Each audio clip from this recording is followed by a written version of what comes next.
백신 농사다 이렇게 말할 수가 있겠습니다.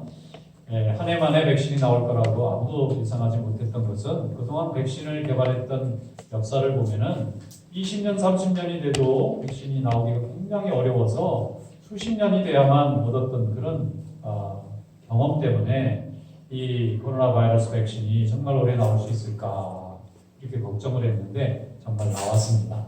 나와서 이제 많이 만들어서 지금 전 세계에 이제 접종을 시작하게 되었는데 우리 한국은 구하지 못해가지고 아직 없어서 너무들 걱정을 많이 하고 있어요. 어제 보니까 주한미군, 카투샤라는 주한미군 있잖아요. 거기는 백신이 다 배달이 돼가지고 맞았다는 거예요. 그러니까 얼마나 부럽겠어요, 그걸.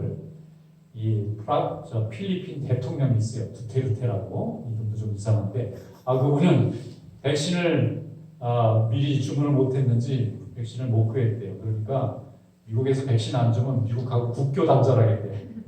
이제 나비군 철수시킨다고 그러고 훈련도 안 한다고 그러고 자기 중국하고 놀 걸. 이러니까 내가 안 줄 수가 없잖아요. 그럴 정도로 지금 백신 때문에 온 세계가 지금 마음이 바쁩니다. 어떤 분들은 백신이 나오면 부작용 난 거 보고 나중에 안전한 건 맞아야지 그랬는데 막상 나오니까 마음이 닫아졌어요. 서로 먼저 맞으려고 막 난리예요. 간호사, 의사, 제약에 관계되신 분들이 먼저 맞는데 먼저 맞겠다고 서로. 왜 그런가 물어봤더니 자유가 있잖아요. 자유가. 이거 맞으면 이제 막 돌아다녀도 되고 모여도 되고 갈 수 있는데 마음대로 가니까 이게 부작용이 뭐고 간에 일단 맞고 내가 좀 숨 좀 쉬어야 되겠다 하는 사람들이 서로 맞겠다는 거예요. 그래서 지금 부족하다는 거예요. 미국도 지금 제대로 달래는 사람 너무 많은데 만들어낸 속도가 너무 느려요 지금. 이제 내년에는 거의 다 이제 될 것 같은데 그래서 정말 올 한 해 동안 백신 개발한 분들 참 수고 많이 했어요. 우리가 기도도 많이 했지만 그분들 정말 열심히 했어요. 그러니까 노벨상을 받았잖아요. 이게 10년, 20년 내야 나오는 건데 1년 안에 만드는 특별한 방법을 찾아낸 사람이 올해 노벨상까지 받았잖아요. 얼마나 감사한 일인지 모르겠어요. 그러니까 우리 인류가 이 바이러스의 이 어려움으로부터 빨리 벗어날 수 있도록 시간을 얼마나 줄여준 거예요. 그래서 올 한 해 동안 여러 농사가 있지만 백신 농사가 최고다. 그래서 우리가 참 축복해주고 싶은 마음이 듭니다. 약을 만드는 분들은 늘 했던 일일 것 같아요.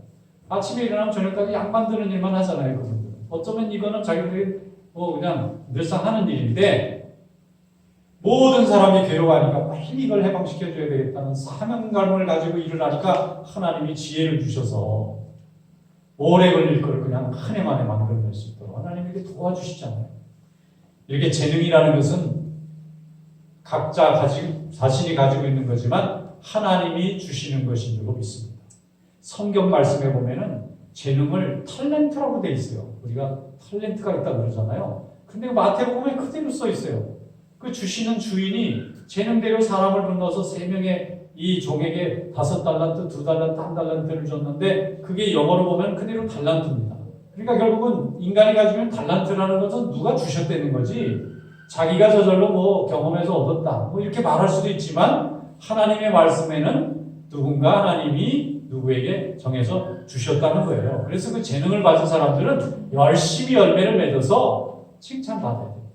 누구에게 칭찬받느냐면은 주신 분에게 칭찬받아야 돼요. 인간은 모두 재능이 있어요. 많이 가지고 있는 사람도 있고 적게 가지고 있는 사람이 있을지는 몰라도 없는 사람은 없습니다. 우리가 볼 때는 제대로 몸도 못 가누는 사람 같은데도 그 사람에게 재능이 있어요. 송명이라는 사람 보면 완전 장인이잖아요. 말도 제대로 통하고 말이 안 되는데 기가 막힌 찬양곡을 쓰잖아요. 그 사람들이 들으면 너무 감동을 하는 거예요. 누구나 다 하나님이 이렇게 은혜를 주시고 각자에 맞는 하나님의 일을 도울 수 있고 할 수 있는 달란트를 다 주셨기 때문에 어떤 달란트인지 잘 찾아보고 또 그 달란트를 열심으로 수행해서 주신 하나님께 영광 돌리는 그런 믿음 되시기를 축원합니다. 오늘 본문 말씀 보면은 마태복음 25장 20절부터 21절 말씀 한번 열어보겠습니다. 그 말씀에 보면은 이 달란트 받았던 사람에 대해서 주인이 하시는 말씀이 있는데 이 말씀을 잘 새겨보면은 우리 각자 달란트 받은 우리가 어떻게 해야만 칭찬을 받는지에 대한 방법을 잘 가르쳐주고 있습니다. 다 같이 한번 읽어보겠습니다. 5달란트 받았던 자는 5달란트를 더 가져와서 이르되 주인이여 내게 5달란트를 주셨는데 보소서 내가 또 5달란트를 남겼나이다. 그 주인이 이르되 잘하였도다 축복하고 충성된 종아 내가 적은 일에 충성하였음에 내가 많은 것을 내게 맡기리니 네 주인의 즐거움에 참여할지어다 하고 아멘. 자, 기회라고 하는 것은요, 이 찬스라고 하는 것은 이 opportunity라고 하는 이 말에는 꼭 평가가 따라와요. 이발리에이션이 있어요. 그 fruit이 따라옵니다. 이 루트가 있었다면 fruit이 있어요. 열심히 일하는 사람에게는 좋은 열매를 거둡니다. 그러면 하나님께서 더 좋은 기회를 열어주세요. 여기 보면 5달란트를 가져온 사람한테 주인이 하는 말이 칭찬해 줍니다. 그리고 내 즐거움에 참여할지다 그래요. 내 즐거움이 영어로 뭔가 봤더니 Master's Happiness라고 되어 있어요. 이 주인이 행복해. 너무 행복한데 이 행복을 이 같이 일하는 종이 같이 참여하는 거예요. 하나님이 너무 행복하세요. 많은 힘을 가지고 왔을 때 하나님이 행복하신데 이 행복을 하나님의 행복을 우리도 함께 나눠주시는 거예요. 그러니까 하나님이 주시는 행복이 있어요. 기회의 문을 열어주시는 분은 하나님이십니다. 완전히 막혀있는 담 같은데 하나님이 함께 하시고 막힌 다음에 문이 열려요. 문이 만들어져요. 그리고 더 큰 기회가 활짝 열립니다. 이 종이 열심히 일했을 때 5달란트를 가져왔는데 10달란트 받은 거잖아요. 그런데 하나님께서 그 주인이 기뻐하시고 이제 10달란트가 100달란트, 1000달란트가 될지는 알 수가 없어요. 그 일할 수 있는 기회를 주인이 주는 것입니다. 사람의 마음을 움직이고 환경을 움직이고 상황을 주관하시면서 하나님께서 섭리하시면 기회가 열립니다. 그럴 때 우리 달란트를 받은 사람들이 해야 할 자세가 있는데 그것은 감사하는 것입니다. 기뻐하는 것입니다. 하나님 앞에 영광 돌리는 거예요. 그러면 하나님께서 그 정성을 받으시고 우리에게 또 다른 기회의 문을 열어주십니다. 그 기회의 문이 바로 축복입니다. 더 많이 일할 수 있도록, 더 많이 섬길 수 있도록, 더 많이 수고할 수 있도록 하나님이 길을 열어주세요. 그리고 그걸 감당할 수 있도록 건강도 갑절로 주시고 우리에게 지혜도 갑절로 주시고 돕는 친구들도 갑절로 주세요. 이것이 하나님이 우리에게 주신 축복일 줄로 믿습니다. 그런데 원망하는 사람이 있어요. 원망하는 사람이 있어요. 감사가 없어요. 불평이에요. 저 사람보다 나보다 왜 저 사람을 이렇게 비교하면서 주신 분에 대한 은혜를 내가 그분만 생각해야 되는데 그분이 남 주는 것까지 신경 쓰다 보니까 내가 감사가 사라지는 거예요. 그래서 오늘 말씀해 보면은 이 1달란트 받은 사람이 책망받은 이유가 뭐냐면은 감사가 없어서 그래요. 원망하기 때문에 그렇습니다. 더 많은 기회를 주실 수 있는 주인을 앞에 두고 자기 스스로 기회문을 닫아버리는 거예요. 하나님께서 열어놓으셨는데 와서 감사하다고 얘기만 하고 감사한 표현만 하면 하나님이 더 큰 기회문을 열어주셨을 텐데 받은 것까지 뺏깁니다. 거기 보면 1달란트 뺏어가지고 10달란트 가진 사람한테 주래요. 10달란트 가진 사람은 더 필요 없어요. 많아요. 그런데 1달란트 받은 사람은 그거 갖다 주래요. 참 고약한 주인이다. 이렇게 생각하는데 그게 아닙니다. 하나님 앞에 감사하기만 하면 이 1달란트 받은 사람이 2달란트, 3달란트를 가져왔으면 이 사람한테 30달란트 맡길지 300달란트 맡길지는 알 길이 없는데 주인이 주실 그 축복을 보지 못하고 자기보다 남을 더 인정해줬다는 그거에 그냥 마음이 맺혀가지고 주인을 완고한 사람으로 바꾸는 거예요. 주인은 뭐라고 얘기하냐면 심지 않은 데서 거둔대요. 이 말은 강제로 뺏어간다는 말이죠.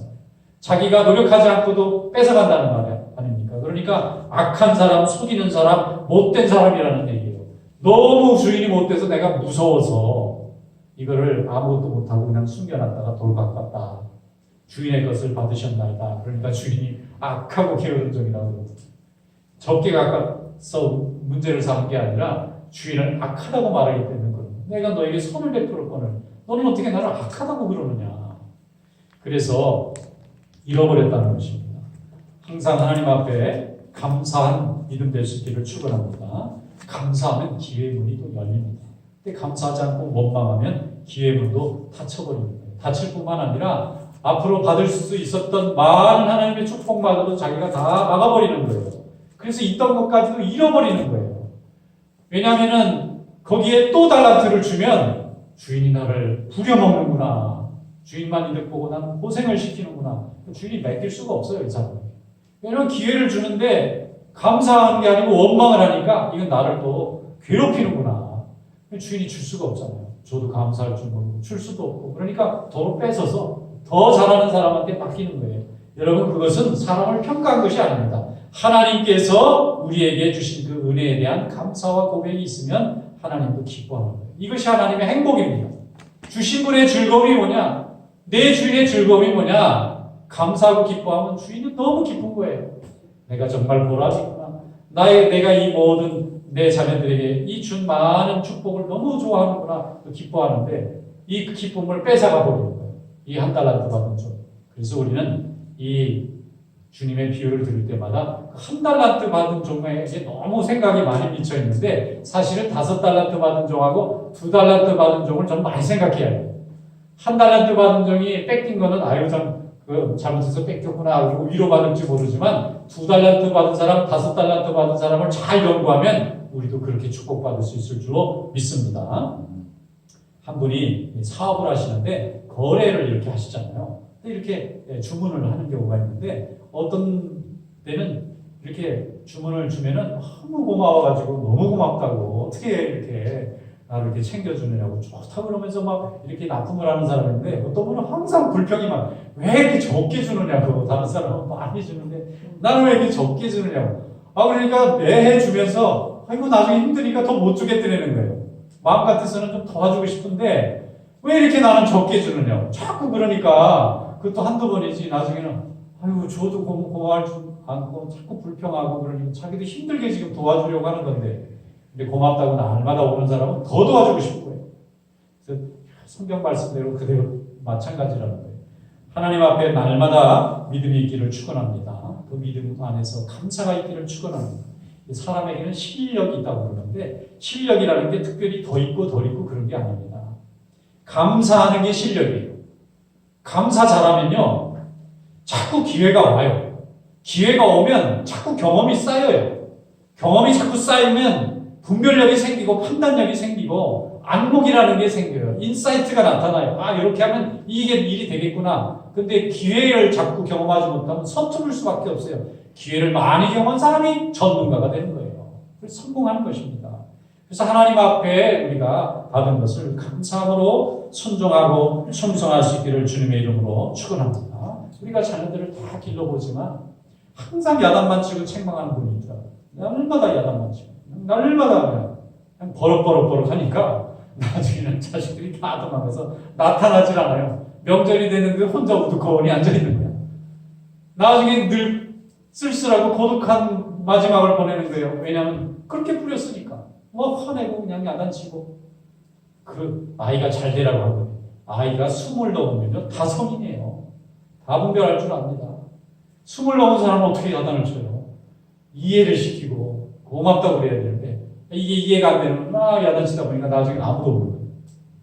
여러분 자녀들이 항상 감사하다고 말하고 너 때문에 내가 참 보람이 있다 이렇게 자꾸 말하면 아이들이 부모 곁에 오게 돼 있어요. 어떤 분은 이 자녀들한테 날마다 고맙다고 그러니까 항상 그 집에 그냥 자녀들이 늘상 왔다 갔다 하고 손자들도 왔다 갔다 하고 왜 그렇게 합니까? 항상 감사한 마음, 자녀라도 감사한 마음으로 부모가 대하니까 아이들도 부모를 감사하게 생각하는 거예요. 열왕기하 2장에 보면은 엘리야가 어느 날 하나님에게 말씀을 듣습니다. 이제 너는 천국에 올라와라. 그래서 엘리야가 어느 날 하늘 날아가는 날이 결정됐어요.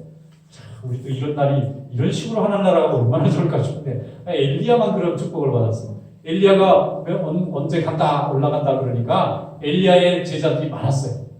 엘리야가 얼마나 대단한 선지자입니까? 하늘에서 불이 내려와서 갈멜산에 있는 제단을 다 태워버렸잖아요. 그러니까 그 따르는 선지 생도들이 굉장히 많았습니다. 그런데 선생이 내가 며칠 날 하나님 앞에 들려간다 그랬는데 아무도 안 따라가는 거예요.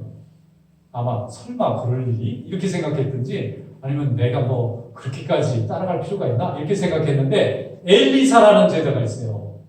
이름 끝자만 달라요. 하나는 야구, 하나는 사인데 엘리사라는 이 제자는 선생님을 계속 따라가는 거예요. 선생님이 가다가 엘리사에게 그만 따라오. 내가 지금 하나님 만나러 가야 되는데 자꾸 따라오는 거예요. 아닙니다. 저 가야 돼요. 자꾸 따라옵니다. 이제 그만와도 좋다 그래도 안 됩니다. 선생님 마지막 갈 때까지는 선생님 곁에 있을 겁니다. 그러니까 나중에 엘리야가 엘리사에게 물어봐요. 뭘 원하는데? 이렇게 물어보니까 그때 엘리사가 본심을 내고 2배로 주십시오. 갑절의 영감을 주십시오. 엘리야 선지자에게 주셨던 성령의 역사에 갑절의 영감을 주십시오. 그러니까 엘리사가 네가 구한 대로 되겠구나. 열왕기하 2장 9절에 말씀합니다. 엘리야가 엘리사에게 이르되 나를 내게서 데려감을 당하기 전에 내가 내게 어떻게 할지를 구하라. 엘리사가 이르되 당신의 성령이 하시는 역사가 갑절이나 내게 있게 하소서. 그래서 엘리사는 갑절의 영감을 받아서 엘리야가 떠난 이스라엘에 엘리사의 능력으로 하나님이 큰 역사를 이루지 않습니까? 대부분의 모든 제자들은 다 구경만 했어요. 멀리 쳐다만 보고 정말 가시나 안 가시나. 그런데 끝까지 자기 선생님을 좋아하고 선생님을 통하여 일하는 하나님의 능력을 사모했던 엘리사는 그 영감을 다 받았어요. 그리고 엘리사의 시대를 열었습니다. 우상 숭배로 가득한 그 시대에, 그 어둠의 시대에 엘리사가 영적인 불을 밝히는 자가 되었어요. 예수님의 12제자가 예수님 공생애 동안은 얼마나 많이 다퉜는지 몰라요. 다투는 이유가 내가 높다는 것 때문에 다퉜어요. 이게 만약에 네가 높다 그러면 안 다퉜을 텐데, 네가 높다 하면 너는 낮고 내가 높아. 내가 먼저 왔어. 내가 더 많이 일했어. 내가 더 실력 있어. 그러니까 얼마나 많이 싸우는지 예수님이 하루는 가다가 돌아섰어요. 잠깐, 이거 안 되겠다. 그러고는 어린아이 하나를 불러다가 가운데 세워놓고, 천국에는 이렇게 어린아이같이 자기를 낮추는 자가 가장 높은 자다. 근데 제자들이 알아들었을까요? 못 알아들어요. 그건 그거고, 지금 당장 화가 나는 거고. 그리고 예수님을 따라가면서 감사할 줄 모르는 거죠. 여러분 생각해 보세요. 인류 역사 중에 예수님과 3년간 매일같이 숙식할 수 있는 이 영광을 누가 받을 수 있습니까? 자기들이 볼 때는 그냥 가난하고 맨날 굶고 불평불만했을지 모르지만 우리가 볼 때는 그 인생에 예수님 12제자 안에 들어가는 영광이 어디 있습니까? 지금 이렇게 유럽의 성당에 가면 12제자의 말이죠. 그림 다 그려놨잖아요. 그 13명도 없어요. 12명밖에 없어, 거기에. 그 속에 들어갔는데 왜 불평해요? 그런데 예수님이 십자가 지고 부활 실천한다 하신 후에 깨달아요. 이게 기가 막히게 감사한 일이었구나. 끝까지 그 축복을 못 누린 사람, 가룟유다. 그는 한 번 완고한 마음을 끝까지 그 마음을 풀지 않고 예수님을 결국은 은30에 팔아버리고 자기는 비참하게 죽잖아요. 최고로 성공한 사람 베드로. 본래는 아무것도 없는 갈릴리에서 어부했던 사람인데 이 사람이 예수님 말씀대로 사람 낚는 어부가 되어서 저 로마까지 가서 많은 사람들에게 하나님의 말씀을 전하는 종이 됐지 않습니까? 유럽에 가면 성당이 굉장히 많은데 베드로 성당이 제일 많아요. 어디든지 있어요. 왜냐하면 가장 사람들이 사랑하는 사도의 이름이 베드로가 됐잖아요. 왜 그렇습니까? 그 다음부터 제자들이 예수님 떠난 다음에는 내가 높은 게 아니라 네가 높다고 올려주기 시작했어요. 감사하기 시작했어요. 같이 12명의 제자로 함께 주님과 동거동록한 그것에 대한 감사가 있으니까 예루살렘 교회를 같이 지키다가 나중에 예루살렘 교회가 크게 성장한 뒤에는 또 각지에 흩어져서 복음을 전하다가 순교의 영광까지 얻게 되지 않습니까? 여러분, 하나님 앞에 기도하는 자, 감사하는 자 하나님께서 높여주시는 줄로 믿습니다. 사도 바울도 예수를 핍박하다가 자기가 예수님한테 붙잡혀서 사도가 된 사람이에요. 근데 이 사람이 억울하다. 내가 얼마나 괜찮은 사람인데 이렇게 예수 전하는 사람으로 매 맞으면서 이렇게 살았다라고 했으면 위대한 사도가 안 됐을 거예요. 근데 그의 서신서를 한번 열어보면 가는 데마다 그날 강제로 붙잡혀온 그 다메섹에서 예수님에게 붙잡혀온 그날을 그렇게 감사할 수가 없어요. 그날이 아니었으면 자기는 죄인의 괴수로 끝났을 인생인데 그날 하나님이 나를 어둠에서 빛으로 건져냈어서 이렇게 하나님의 은혜를 알게 됐으니 너무나 감사하다는 거예요. 그 감사 때문에 하나님은 그를 높이셨어요.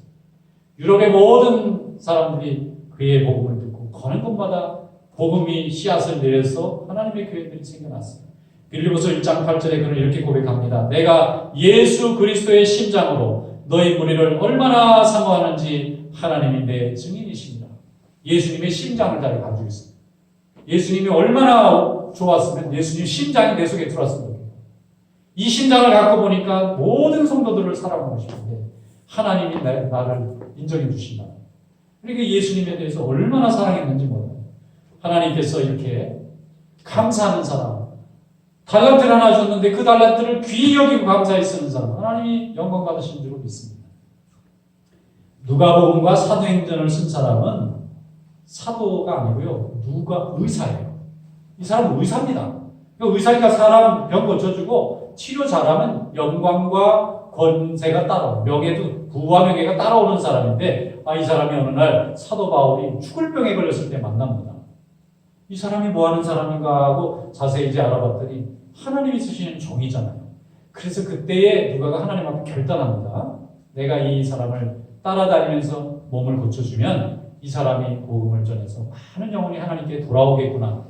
나는 전할 수 있는 능력은 없지만 전하는 종의 몸을 고칠 수 있는 능력은 있으니까 내가 이 양반 죽는 날까지 수종 들리라. 여러분, 2인자가 되는 거 그리 쉬운 게 아닙니다. 다 1인자 되고 싶어 하지 2인자 되면서 만족하는 사람은 세상에 굉장히 힘들어요. 그런데 누가는 영원한 2인자를 선포합니다. 이 사람 결혼도 안 하고 성경에 보니까 결혼했다는 기록이 없는 거 봐서 아는 것 같아요. 사도 바울이 감옥에 있거나 병들어 있을 때 보면은 편지 쓰라고 하잖아요. 옆에 항상 누가가 내 옆에 있고 누가가 내 옆에 있고 그 얘기가 누가는 항상 사도 바울 옆에 있어요. 병들어서 죽어가는 몸을 고치고 앉아있는 거예요. 그런데 이 사람은 사람들에게 인정 못 받아도 좋고 같이 매 맞아도 돈 못 벌어도 돼요. 당시의 의사도 지금처럼 전문직이기 때문에 굉장히 부와 명예가 따라올 수 있는 직업이에요. 근데 그건 해던지고 주의종 하나 모시고 다니면서 병을 고쳐주겠다고 했는데 그 한 달란트를 귀하게 여기고 하나님 앞에 드렸더니 하나님이 복을 주셨어요. 누가복음과 사도행전을 썼잖아요. 사도 바울이 살아있을 때 구원시킨 인원이 많을까요? 누가복음과 사도행전을 읽고 2000년 동안 회개하고 주님께 돌아온 사람이 많을까요? 생각해보면 금방 알 수 있을 거예요. 하나님은 사도 바울을 계속 따라다니면서 옆에서 듣고 확인하고 만났던 모든 사람들에 대해서 누가만큼 많이 하는 사람이 없어요. 그걸 또 이 사람이 또 의사니까 환자 이 아픈 거 정리하는데 또 기록에 아주 훈련된 사람이잖아요. 의술을 가진 사람에다가 성령의 능력을 받죠.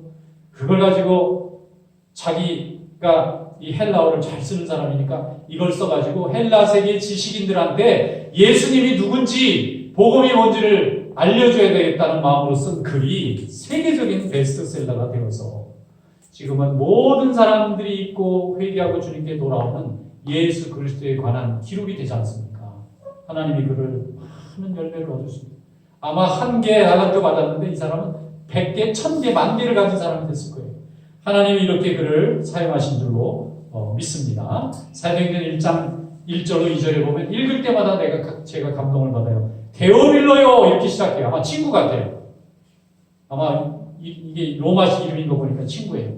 내가 먼저 쓴 글에는 무릇 예수께서 행하시며 가르치기를 시작하신 부터 그가 택하신 사도들에게 성령으로 명하시고 성천하신 날까지 이를 기록하였노라. 누가복음을 한마디로 쫙 요약하고 지금부터 내가 사도행전 쓰겠다. 사도들이 어떻게 교회를 전했는지, 얼마나 많은 사람들이 이 하나님의 말씀을 듣고 주님께 돌아오는지 모릅니다. 볼 때마다 감동과 은혜가 있어요. 누가 더 많은 달란트를 받았느냐, 누가 더 큰 달란트를 받았느냐, 이게 중요한 게 아닙니다. 어떤 달란트든지 주님이 주시면 똑같은 거예요. 10개든 100개든 하나든 똑같아요. 주는 분은 하나님이시고 받는 분은 인간일 뿐이에요. 그런데 아무리 많은 걸 받아도 악하고 게으르고 감사가 없으면 있던 것도 다 남이 가져가게 되고, 아무리 좋은 걸 가졌어도 감사하고 열심으로 주신 분을 기뻐하면 밥절로 하나님이 주시고 더 많은 기회문도 열어주시는 것이 바로 하나님이신 줄로 믿습니다. 어떤 분이 두 분이 같은 날 장로가 되셨어요. 그런데 한 분은 굉장히 이렇게 깐깐하신 분이에요. 배우기도 많이 배우시고 돈도 많고 사회적 지위도 있으니까 이렇게 좀 되게 엄격해요. 그러니까 사람들이 항상 무서워가지고 말도 잘 못하는 거예요. 아니, 말도 잘하지, 실력도 있지, 뭐 부족한 게 없으니까 사람들이 항상 어려워. 막 거리가 있어요, 그 말씀 하나에. 근데 다른 장로님은 좀 부드러우세요. 말도 별로 없으시고, 항상 좀 따뜻하다는 느낌이 들어요. 그 사람들한테, 아유, 고맙다는 말을 늘 이렇게 달고 다니시는 거예요. 근데 한 10년쯤 지났는데, 이 깐깐한 장로님이 저한테 와가지고, 아니, 장로 좀 그만해야 돼. 도저히 못하겠대요. 그래서 왜 그러세요? 아니, 일 좀 하자고 막 하자는 사람이 없다는 거예요. 왜요? 아니, 좀, 하자 그러면, 저는 힘들어서, 전 실력이 없어서 바빠서 일을 못합니다. 근데 저 친구들은 항상 주변의 사람들이 뭐예요? 고맙다고, 늘 이렇게 말 따뜻하게 해주는 저 친구장한테는 항상 사람들이 하자면 늘 이렇게 몰려다니는데, 왜 나는 이렇게 사람이 없는지 모르겠다. 그래서 제가 좀 어려운 말이지만 그때는 딱 기회잖아요. 말씀드렸어요. 장로님이 고맙다는 말씀만 하면은 장로님 그 마음의 진심을 알 것 같은데 표현을 안 하시니까 무서워서 그렇잖아요. 그러니까 내가 왜 무섭습니까? 말 안 하면 무섭죠. 그러니까 말씀을 조금 많이 좀 노력을 해서 고맙습니다 하는 얘기를 좀 자주 하시면 금방 저렇게 되실 것 같은데요. 저는 그렇게 생각하는데요. 그랬더니 그분이 그런가요? 그랬더니 노력해보겠다고 그러더니 그 다음부터는 열심히 하시더라. 고맙습니다. 연습도 열심히 하시고 고맙대. 그러니까 나중에는 사람들이 정말 그분 주변에 많아지기 시작하는 거예요. 일할 때 도와주는 사람, 고맙다는데 싫어할 사람이 어디 있어요? 고맙다는데. 네가 내 옆에 와줘서 고맙다는데 고맙습니다. 그러니까 사람들이 장로님 뭐 할 거 있어요? 도와줄까요? 그럼 자꾸 몰려드는 거예요. 이거 나중에 이해를 하시더라고요. 그분이. 그 다음부터는 이렇게 교인들 어린아이 같이 생각하고 고맙습니다. 아이고 수고했습니다. 그러니까 장로님 그러니까 얼마나 기분이 좋아요. 교인들이. 일을 열심히 하는 거예요. 결국은 하나님의 말씀은 동일합니다. 누가 더 사랑을 많이 했느냐, 누가 더 사랑을 많이 주었느냐, 표현했느냐. 여러분 하나님의 사랑을 많이 표현할 수 있는 성도 되시기를 축원합니다. 그리고 하나님 앞에 가서 내게 받은 인생이 달란트, 다른 사람에게 주지 않고 내게만 줬던 이 달란트가 얼마나 고마웠는지를 꼭 표현하시기를 바랍니다. 그럼 칭찬이 있는 인생이 될 줄로 믿습니다. 마태복음 25장 23절에 말씀합니다. 그 주인이 이르되 잘하였도다 착하고 충성된 종아, 내가 적은 일에 충성하였음에 내가 많은 것을 내게 맡기리니 내 주인의 즐거움에 참여할지어다. 아멘. 이 주인의 즐거움에 참여하는 그런 귀한 성도 되시기를 주님의 이름으로 축원합니다. 기도하겠습니다. 거룩하신 하나님 감사합니다.